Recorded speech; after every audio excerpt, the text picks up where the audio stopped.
city, I've been browsing. Treading water that they drowning. My head on the swivel, yeah. It's only really my surroundings.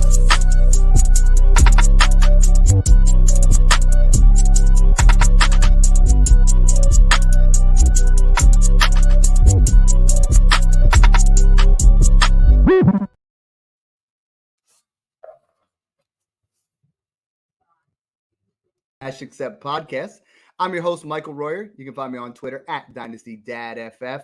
And we got a great show lined up for you tonight. We had a lot of people talk about, how we did that recap where Snoog and I just went crazy for 2 episodes because we're so excited about the NFL season. Week 2 was just as exciting, if not more exciting. A lot of the guys that we predicted really popped off. A lot of other guys, we're talking about buys, sells. We're just going to hit it all tonight.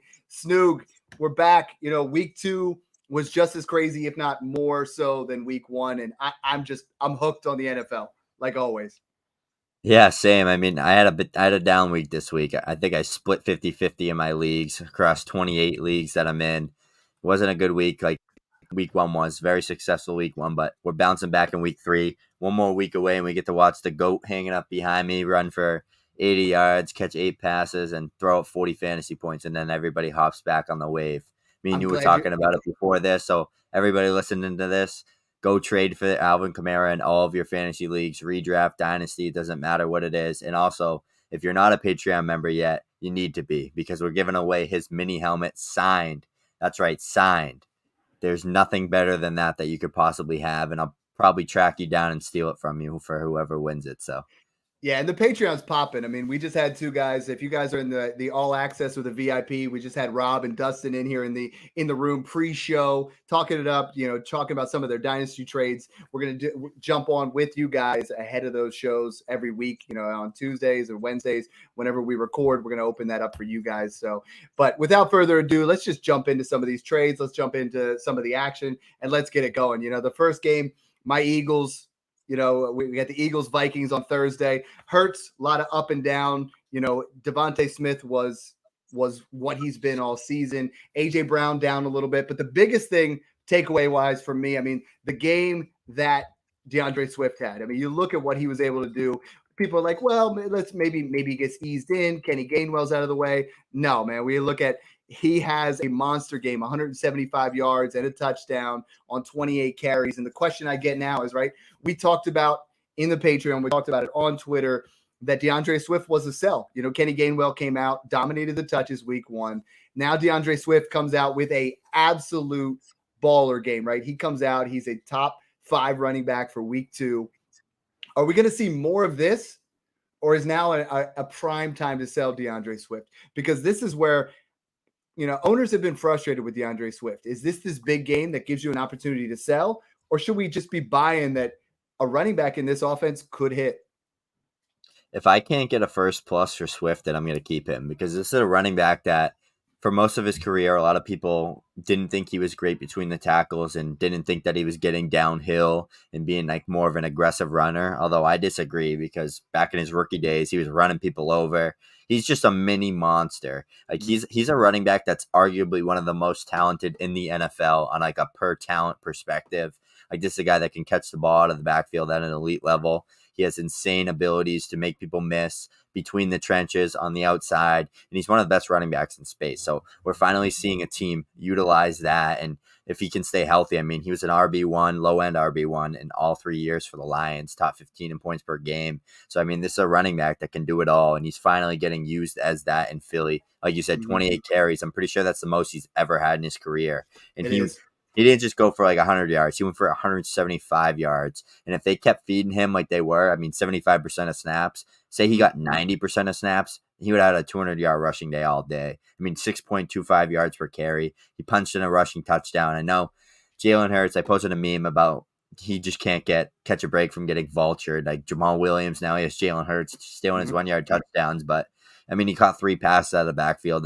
That's a good little threshold for him to hit to paved for him to be an RB1 this year, but I think he's a much better player in general than Kenneth Gainwell is. And I think Gainwell playing early on and kind of being that guy is just based on him knowing the offense and not being a new player. Like this is a guy that's been there since he was drafted.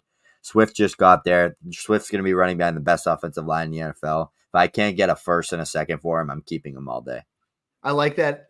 For me, what I'm doing is like I always talk about these type of players, right? Those guys that you just don't know what to do. I mean, for me in the Patreon, I've said he's 201, 202 range. I think that's the value, but I don't want to sell him for the 201 and he balls out.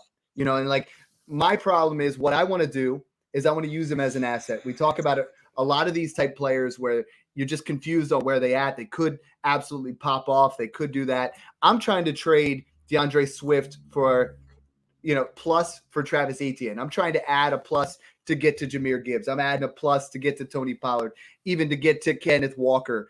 I might, go lateral and get Rashad White and try to make it a 2-for-2.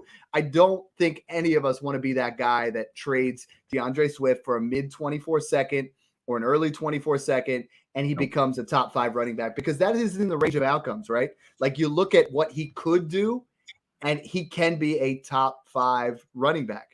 You look at what he's done in the past, and he cannot stay healthy. So I'm advocating going out there and kicking the tires on the Austin Eckler team that's frustrated, right? Because he's potentially missing this week, or the Saquon Barkley team, or like you said, the Alvin Kamara team. Get Kamara plus for Swift. I think you can get Kamara in a second for Swift right now. I think if you add a second, you can go from Swift to Stevenson, to Kenneth Walker. You add a 25 first, you might be able to get to Travis Etienne. And I think that's the way to do it, is just to make sure you're insulating making sure you have that best possible value.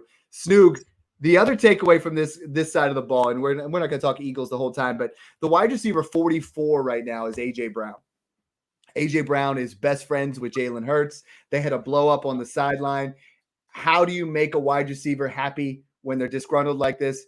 This is A.J. Brown week. A.J. Brown week 3 is going to absolutely feast over 100 yards and a touchdown. It's coming. I'm buying A.J. Brown. I have so many people saying, oh, well, he's 26 and he's struggling, and Devonta Smith is that wide receiver 1. I know you love Devonta Smith, but I think A.J. Brown is still the alpha here. You have a 1A, 1B, and I'm seeing a lot of A.J. Brown trades that I'm just like, I'm baffled by, because I'm like, this guy is still an absolute elite talent.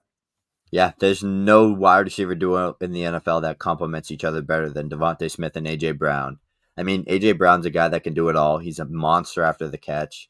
He comes in around like 230, 6'2". Like he can just absolutely do it all. And the interesting thing about him is he might make you think that he's not open, but he'll still make a play on the ball. And that's what separates himself from others, is he doesn't need to be open to make a play. He will be open to make plays, but he also doesn't need to be open. And that's why I've always been super high on him. We saw so many touchdowns last year where he has a guy hanging on his back and he just little bread basket throw by Hurts right into the palms of A.J. Brown for like a 40-yard touchdown. So this is a guy, I mean, 140 or 1,455 yards on like 140 targets on like 90 catches. Like this is a guy that can literally do it all, and he's super efficient. I expect those numbers to ramp back up. Big A.J. Brown week. I'm all in for it.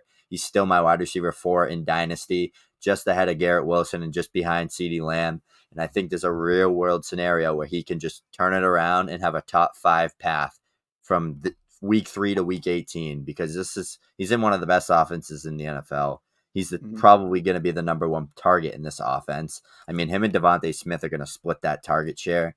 One week, one's going to have a really strong week, and the other week, it's just going to switch off like that. We're going to have to deal with that. But A.J. Brown has like 45-point week upside. Like this is a guy that could literally have 200 receiving yards in a game and score like 3 touchdowns. Like those big games that we see from Tyreek Hill, even like T. Higgins, Jamar Chase, J. Jeff, like A.J. Brown's in that tier. So I'm all in on him in this offense. And this is the second year he gets to build that connection with Jalen Hurts. And there's been some OC changes and stuff.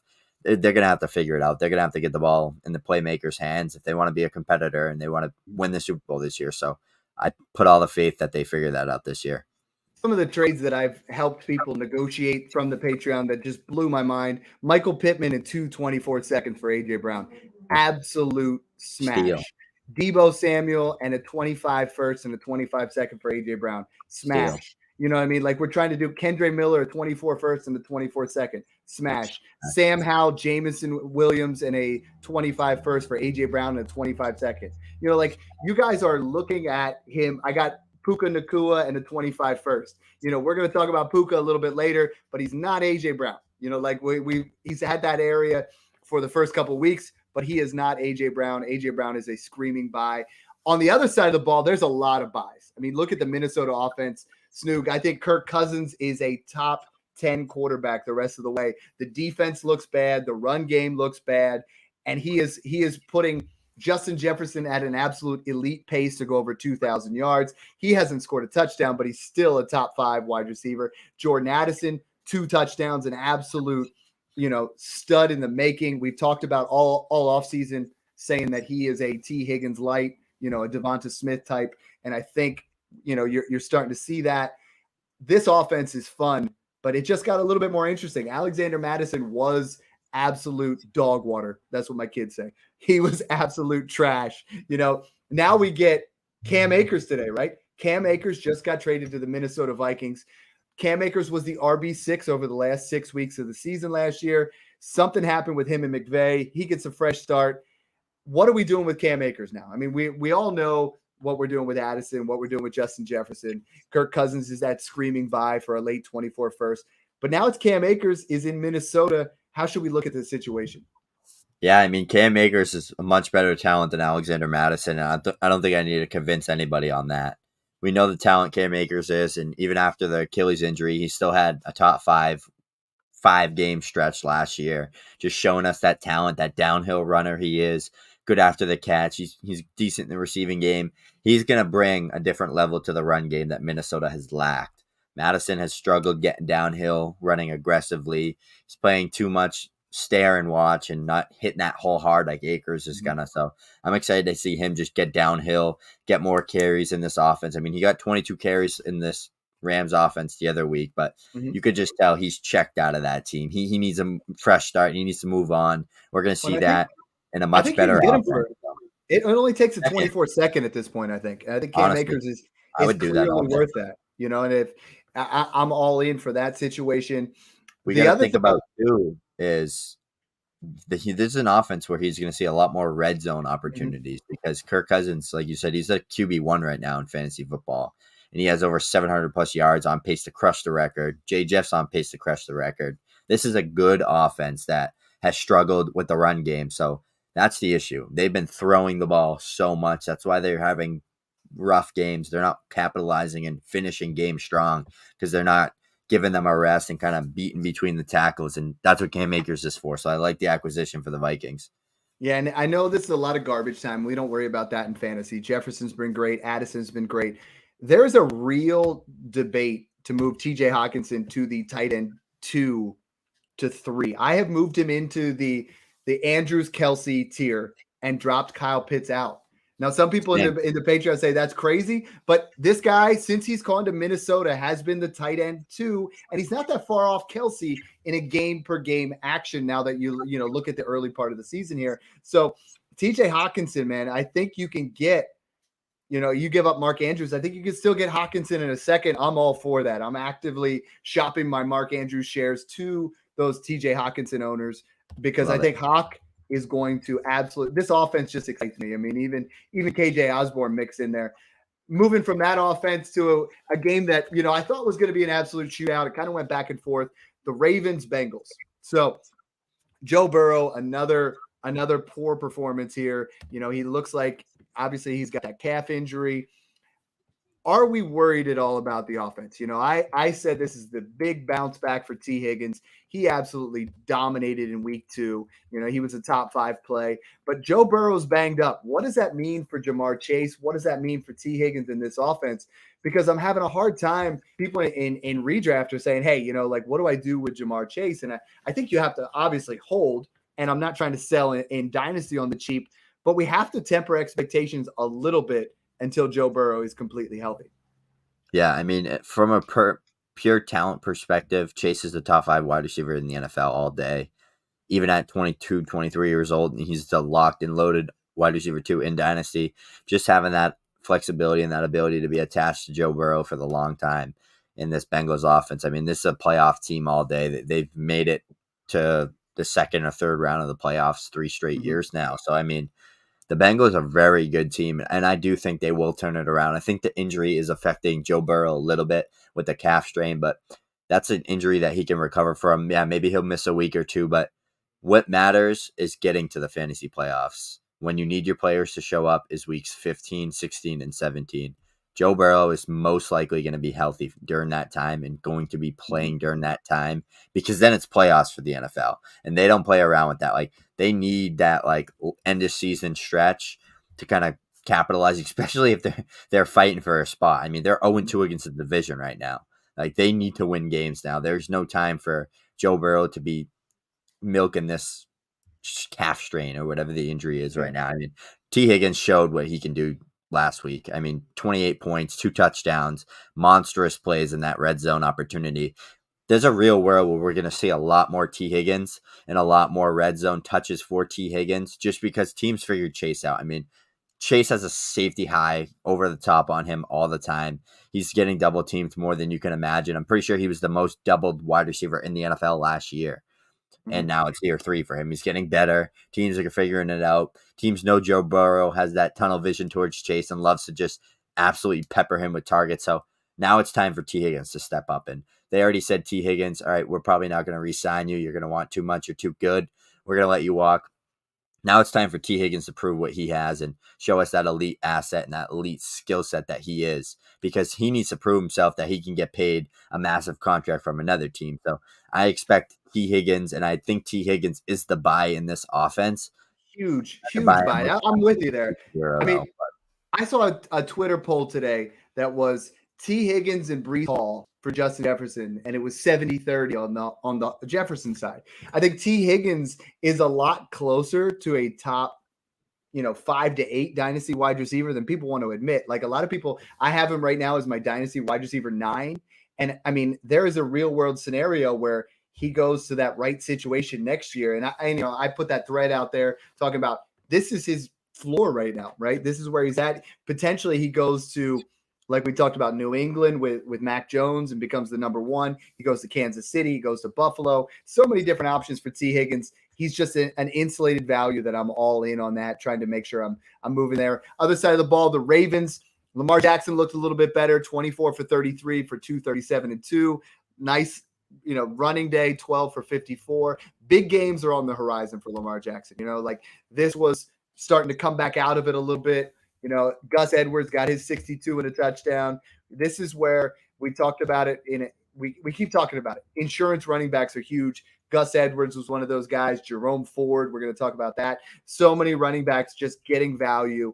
I put a thread out. If you guys want to see it right now, we're talking about every single insurance running back across the board. Those are the guys you want right now. That's why Kyron Williams is on your team. That's why you have Jerome Ford already. Go out there and pick up some of these backup running backs, get yourself set, and be ready for those fantasy playoffs, because these guys are all going to be viable at some point with injuries. We're seeing it right now. Like, I did my updated Patreon rankings, and the wide receivers are deep to like 36, 42, 50 even. I'm like, okay, this is fun, right?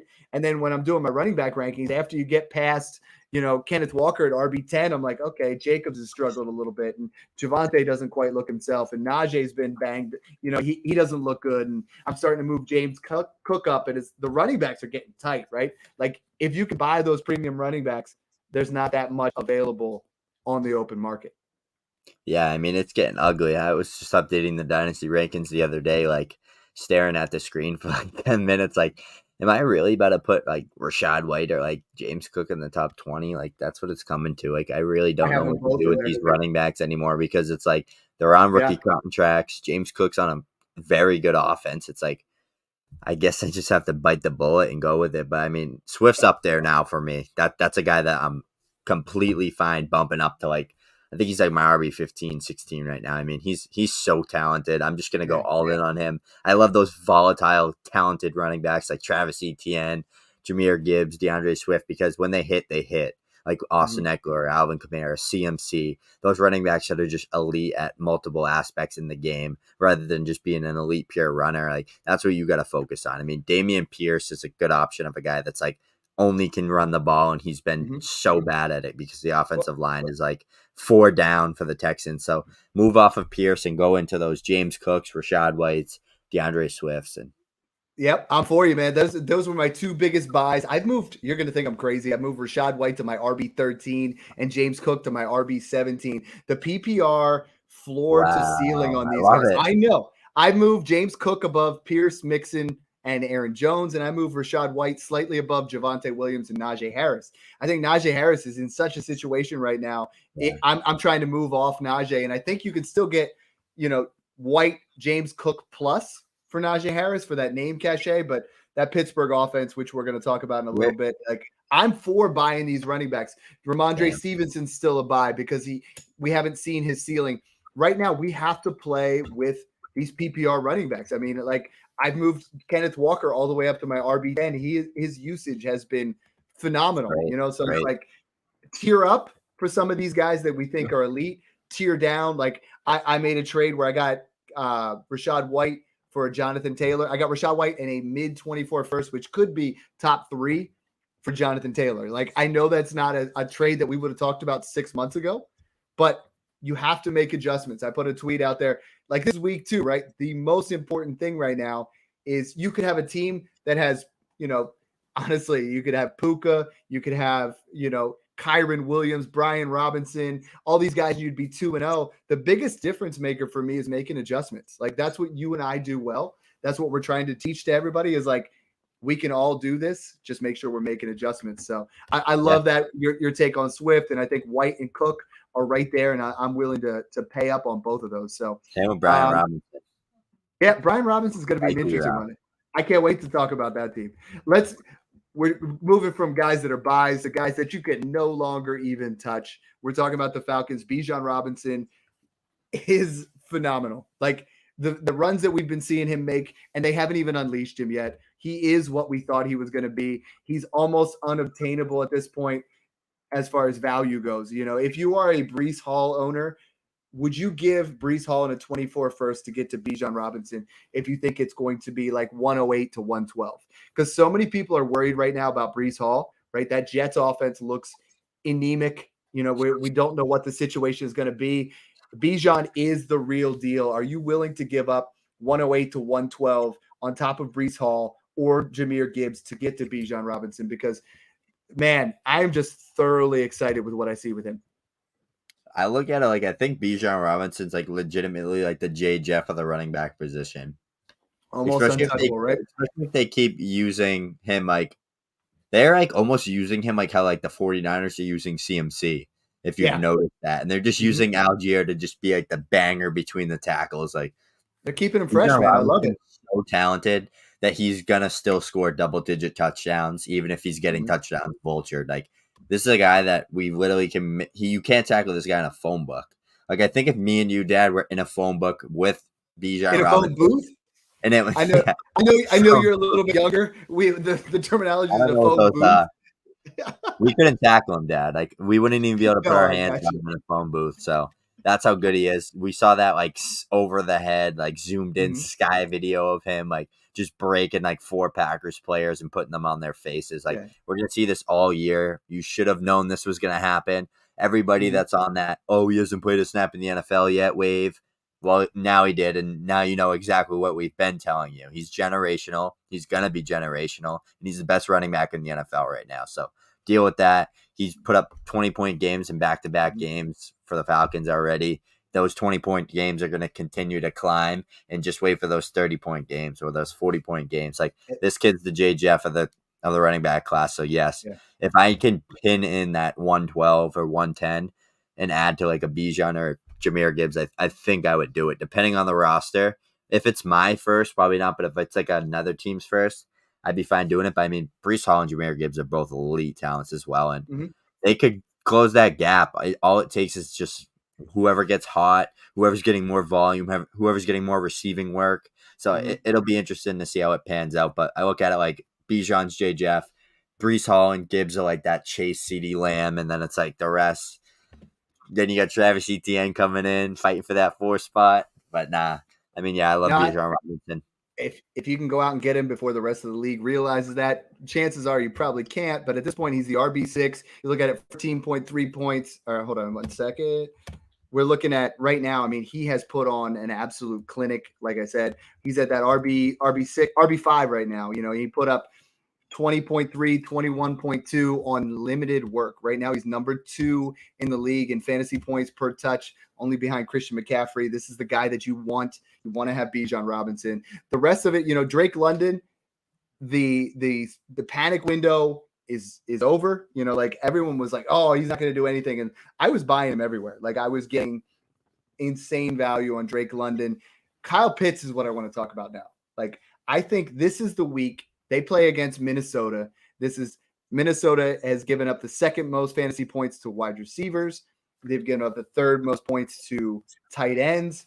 If Kyle Pitts does not post 15 plus fantasy points this week, I'm starting to worry, right? Like I'm starting to get into an area where talent wise, he's arguably the most talented tight end in the league, from a pure skill set. But we're looking at a long stretch here of just disappointment after disappointment after disappointment. And at what point are we going to say he's a unicorn? We're switching to like a Vernon Davis type, like, he could produce, can't produce, see where he's at, as opposed to looking at guys like Dalton Kincaid and Sam Laporta who are getting it done as rookies. Yeah, I actually tweeted out recently that I'm all in on Kincaid over Pitts at this point. I mean, Kyle Pitts is phenomenal talent, but I want guys that are going to get target volume, and I want guys that are going to be on good offenses. That's like tight end is such a volatile position. Mm-hmm. It's probably the most volatile position in fantasy football, and you can't guarantee anything. The easiest way to approach this is QB play, clear path to targets, and talent. Mm-hmm. Kyle Pitts checks off the talent box 10 out of 10 times. I'll give him 50 checks for that box. QB play, horrific, probably one of the worst in the NFL, and target volume. There's Bijan Robinson, one of the best receiving backs in the NFL right now. Versatile. They love to run the ball. And then he's competing with Drake London. Yeah, where would you think he is at tight end, ranking right now as far as points per game? Where do you think he ranks as far probably as outside the top 50? No, yeah, he's tight end 28. Wow. Tight end behind Will Dissly, Tyler Conklin, Gerald Everett, Luke Musgrave. It's just like this is not what we wanted, right? Like we need more. Huh? Will Dissly has more fantasy points per game.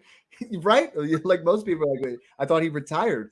He's got the same amount of points as Dalton Schultz, Juwan Johnson, Josh Oliver is right in that same area. Come on. Like, get it done. If you haven't traded Kyle Pitts yet, trade him in Dynasty. Kyle Pitts for Kincaid in a second or Laporta in a second. I'm starting to debate it. I want to buy Kyle Pitts. I love the talent. This is the week. Kyle, go out and do it. Like, Dad says it's time. Go out and do it. Ritter, if you have Ritter shares, it's time to sell as well. He is not that guy. He comes off a week here where, he threw the touchdown pass to Drake London and he ran one in. I am selling, I am selling as much as I can for Ritter. Yep. Get yourself a Ritter in a second to get to a first, and I don't care what first it is because I feel like this guy is not going to start the entire season. And if he does, he's not going to be fantasy viable, unlike my love, Jordan Love, right? I've been screaming it all off season. Jordan Love is going to ball out. He did it again, right? He threw another 3 touchdowns. Right now, he's the QB2 after 2 weeks, 6 touchdown passes for Jordan Love. And Christian Watson hasn't even stepped on the field yet. Dontavian Wicks had 2 touchdowns, or had 2 grabs for a touchdown. Jaden Reed scored twice. Romeo Dobbs, now all of a sudden, Luke Musgrave. The Packers have a pretty fun offense. Aaron Jones, when healthy, you mix this in there. And I know everybody wants Detroit to win the conference, but Green Bay looks like they might have another star quarterback in the making. And the question I keep getting the most on the Patreon is, Snoog, if someone came to you today and they said, hey, Jordan Love and a first or Justin Fields, and Zoltan put it on Twitter, it was almost 80-20 for the Jordan Love side. Are we willing to make the insulated trade off of Fields to get to Jordan Love before I start ranting and raving about Justin Fields? It's tough because 2 weeks is not enough time to look at quarterback success. Look at how Joe Burrow started off. Look at how Fields started off. Like, a lot of these good quarterbacks have started off really slow. Mm-hmm. But Jordan Love does look great. And I want to dive through his every throw from week 1 and 2. I haven't yet, but I want to try to find that tape and dive through and see some of the mechanics he's operating around, how that offense is being ran. I know a lot of it. He's a gunslinger. He is not afraid to let his arm show off. And when Christian Watson's back, that's going to help tremendously. especially with both of their fantasy values. And, I mean, he's making smart reads. He's not turning the ball over. He's being consistent. He's playing good football. He's playing winning football. That's what you're looking for out of this type of talent in Jordan Love. So, I mean, I'm all in on him. He was one of those guys that I owned in like every single dynasty league. Like for the first 2 years I started, and now I have like one share across 28 leagues of him because for some reason I just use him as like trade bait to try to get people back. Oh well, what if Aaron Rodgers retires? Here, take Jordan Love from me. After I was like all getting him those for years of holding him, so I missed out. I think I got him in a bunch of places where I was given like Mike White in a third and Gardner Minshew in a third when those guys got starts.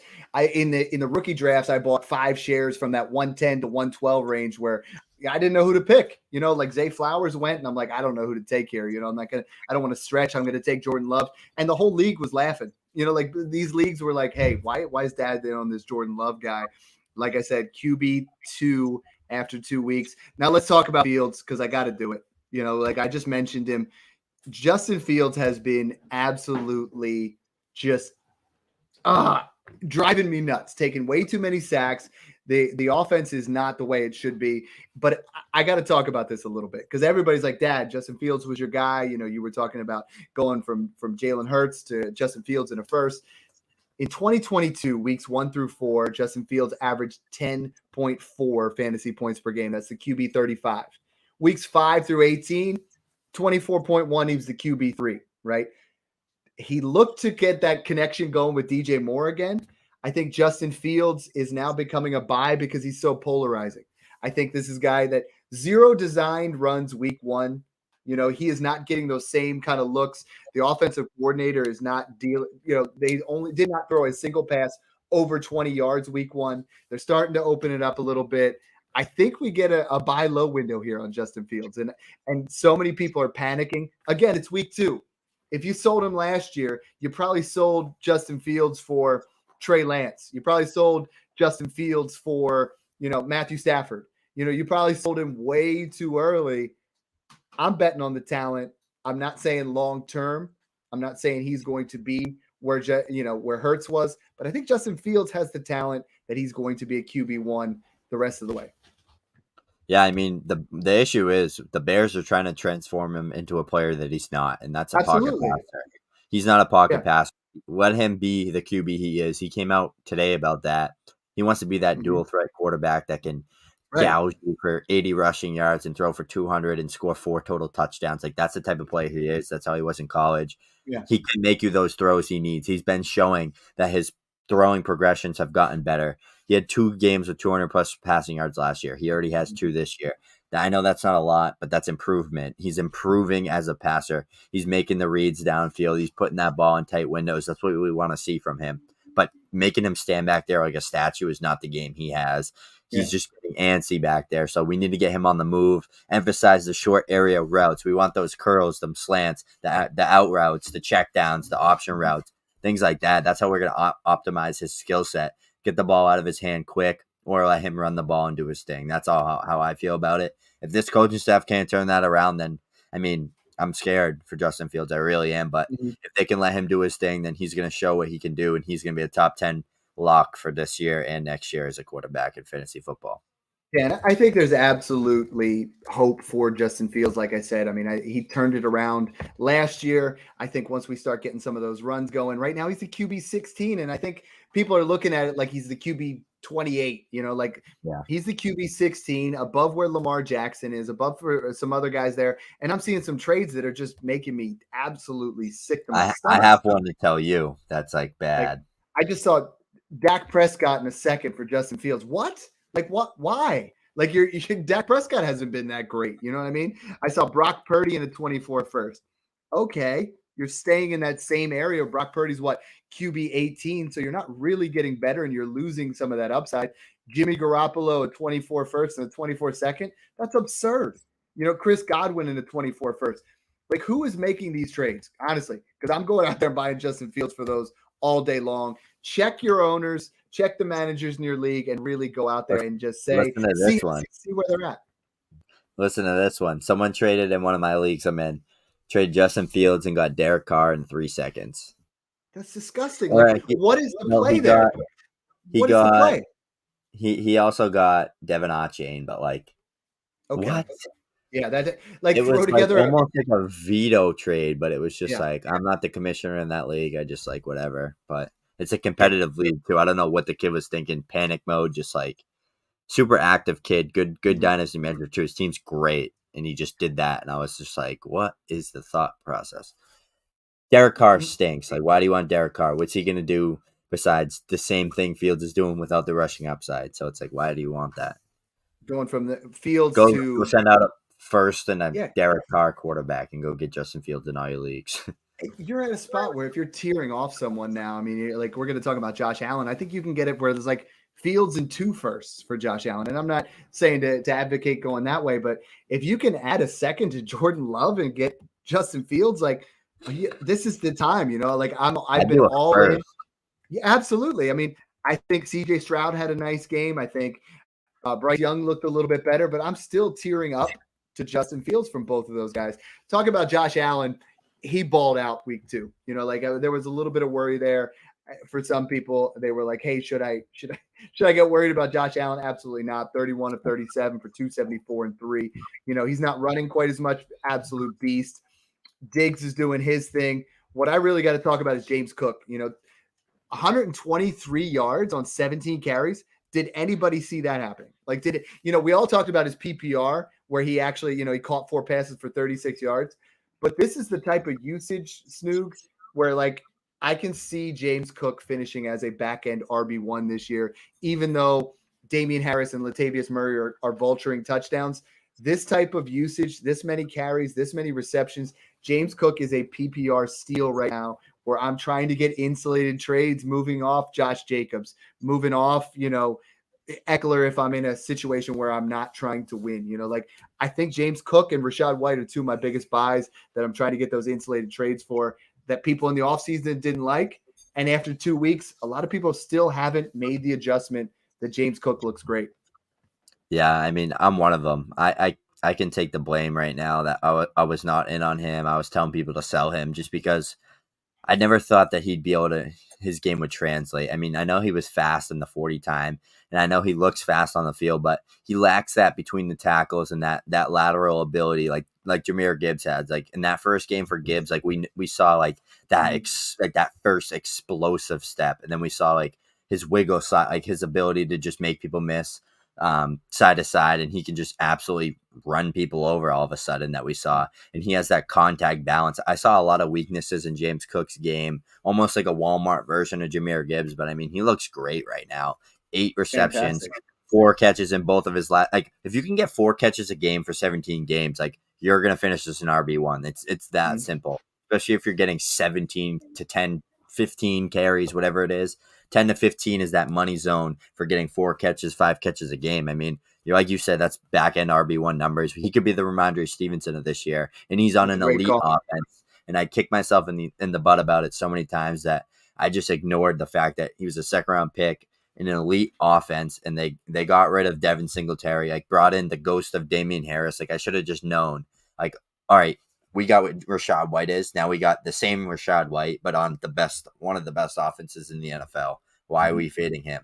Like he's gonna be like a knockoff version of Gibbs. That's what his career is gonna be like. Like, yeah, he doesn't have that explosiveness or that speed, that 4.3 speed, or that power and that vision. He's not as talented as Gibbs, but he's gonna give us like a similar version of that, especially for this year. So I'm Yeah. honestly gonna try to go trade for him tonight in some leagues, especially in my RB9. Yeah, RB9 right now. I mean, like I'm like people have not caught up yet, and that's the thing. Like I'm going all in. I'm trying to make sure I make those type of moves. So I think I'm buying in on James Cook. I like that. Ramondre Stevenson talk, and we keep hitting on running backs, and every show that's what Snook and I love to talk about. Josh Jacobs on the flip side has been really, really, really, really, really bad. That's a lot of reallys. Right now he's in at the RB 29, 9 fantasy points per game. And it's not like, Garoppolo isn't moving the ball, but what are we doing with Josh Jacobs? Like Josh Jacobs playing on that last year of the deal here, I would argue that you could, like I would take Cook in a second over Josh Jacobs right now. Like I would take that. And I hot know that take. sounds crazy, but I would absolutely take that. No, yeah, I mean, Josh Jacobs has been frustrating me too, but one thing we have to really look at is that Denver and that Buffalo defense is very, very strong. I mean, these are two of the best defenses against the run, especially in the NFL right now. So, I mean, that's why he's struggling on the run game. One key thing to look in at is the 9 targets. I mean, he has 7 catches, 9 targets in just 2 games. Jimmy G likes to lean on that dump off. That's going to be huge for Josh Jacobs. Guys, people, not running backs, not all of them are going to be like rushing for 6 yards a carry and like 1,500 yards and scoring like 20 touchdowns. The key aspect you need to focus on in all your leagues now, especially full PPR, is are they getting targets out of the backfield? Are they catching the ball? And are they getting carries? That's what you got to look at, those 3 things. And then offensive success is huge. Like Jahmyr Gibbs is about to have like Amon-Ra St. Brown potentially out, and he's going to literally be like the wide receiver 1 on the Lions for the next few weeks. He's probably going to probably have like a 10 catch game coming up. Like if he does that with like 8 to 10, 12 carries and gets like 50 rushing yards, maybe scores a touchdown, like he's putting up 30 points. So that's what you got to focus in on. The James Cooks, the Rashad Whites, the low end value running backs that people still aren't coming around on, that are being valued at that like RB20s, like bump them up. Like they're going to catch so many passes. Josh Jacobs, 9 targets, like Travis Etienne, they're getting the targets out of the backfield. And that's so crucial in fantasy football, especially if like they have like Josh Jacobs, like with Jimmy G, who's a check down guy, Derek Carr, Alvin Kamara's dead. We talked about that before the show. Alvin Kamara's going to come back and legitimate be a top 5 running back from week 4 to 18. Just because of that aspect of the game he brings. He's one of the best receiving backs in the NFL, has that crazy burst and that playmaking ability after the catch. Just chase the quarterbacks that check the ball down a lot. Trevor Lawrence doesn't, and it drives me insane. Everything he does looks downfield first. He never looks for the check down. He'll force the ball downfield before he throws it to ETN. That can change though. Like that's a coaching issue. That's a player quarterback skill set. The veterans tend to check the ball down more. Chase those running backs on them veteran offenses. Like we saw Jared Goff feeding Jahmyr Gibbs. Like he's literally looking to Jahmyr Gibbs first. Like he has that trust. He knows this kid gets the ball in his hands, he's gone. So same thing with James Cook. So that's what I'm trying to say is just focus on those dual threat running backs in this day and age. I love it. You get excited with the running backs. Let's move to the Titans Chargers. Talk about elite level. Eckler, when he's in there, that's the ultimate check down. I mean, he is that guy, and the offense struggled without him. This was something where I said, guys, just fire up your DFS lineups with Keenan Allen everywhere, with Mike Williams. And I think Keenan Allen right now, after balling out, this is an opportunity where if you are a contender, you go out there and you offer a late 24 first, a pair of 24 seconds to get yourself some Keenan Allen. If you have him on a roster where you're not contending, you just got your sale window. I know we were talking about, same with Mike Williams. Mike Williams secured 8 receptions for 83 yards. I sold Mike Williams for Gabe Davis and a pair of thirds. And I think Gabe Davis looks like he's, that secondary receiver that the Bills have wanted. He looked great this particular week. Both these Charger wide receivers have looked fantastic.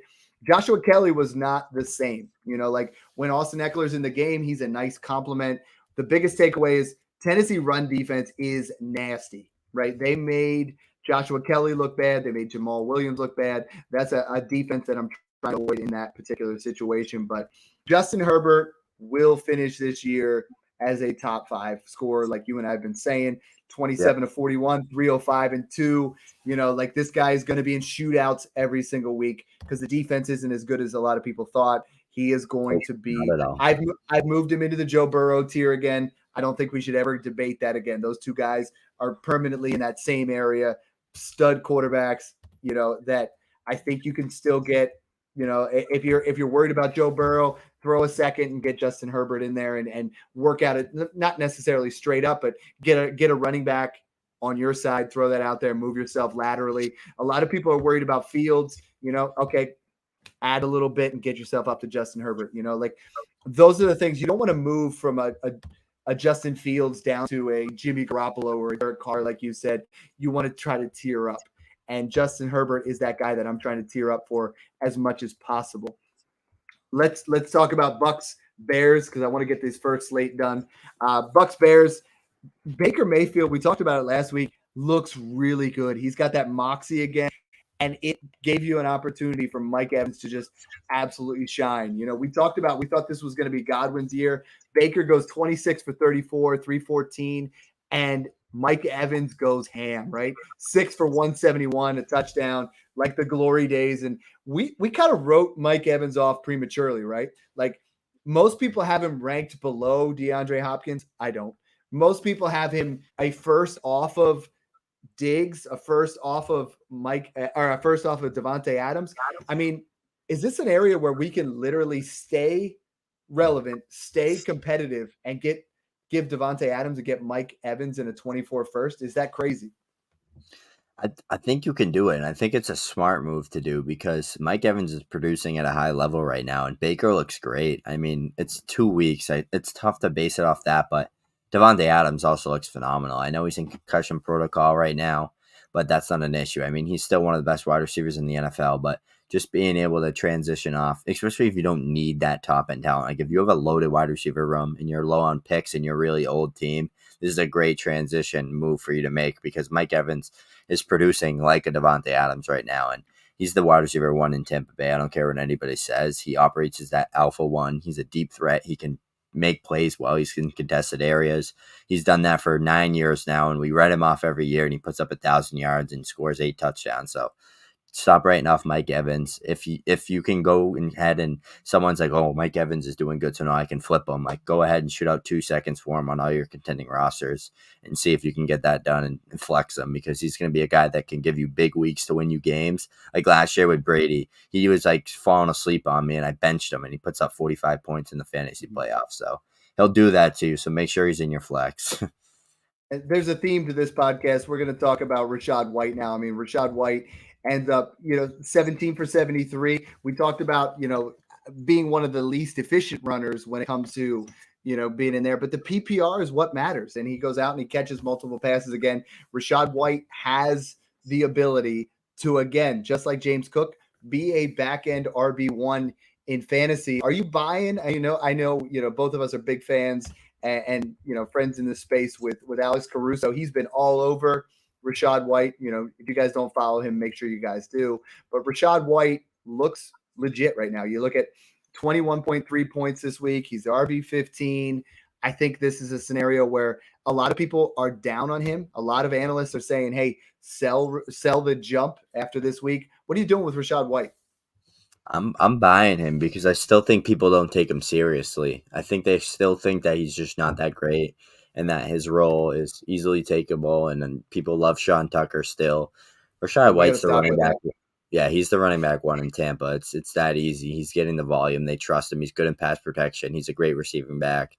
He's just going to get it done this year. His long-term value might be a little different because he was like a third-round pick. He's not the best running back in the world, but right now in a redraft perspective and in that competitive piece where you can flip like 2 seconds and get him, like I'm doing that all day because he's catching the ball at an elite level out of the backfield. He's scoring touchdowns. He's looking decent between the tackles. He's demonstrating some power through contact. So he's checking off everything that we needed him to show us this year. And he was my RB3 in the 2022 class right after Breece Hall and Kenneth Walker during the pre-draft process back in 2022. So now he's demonstrating why he is the RB3 in this class. So I really like him, and I think that him and Baker are going to get that check down chemistry rolling because Baker is like the most check down quarterback in the NFL last year. So why not continue to do that, especially if he's playing smart football and trying not to turn the ball over.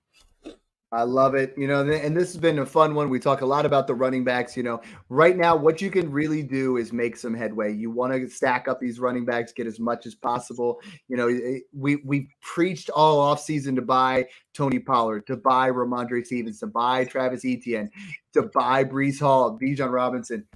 Obviously, nailed all of those, right? Those guys have all increased in value. Right now, that next set for me is I'm going out there and I'm buying Rachaad White and I'm buying James Cook. And I think there's definitely some money to be made there. We're buying Alvin Kamara. I think there's some real positive information out there with Tajay Spears is getting a lot more, a lot more attention than what we thought. He's that guy that in Tennessee is out snapping Derrick Henry. I think there's just a lot of value to be had on the running back position. And we're both super excited about the current state of those running backs. but it's also a very, very slippery slope when you look at the rest of the league. So, guys, this is part one of our week 2 recap. I know you guys have been loving that. Snoog and I get super excited gushing about these guys. Follow along. Thanks again for tuning in and enjoy the process. Boom.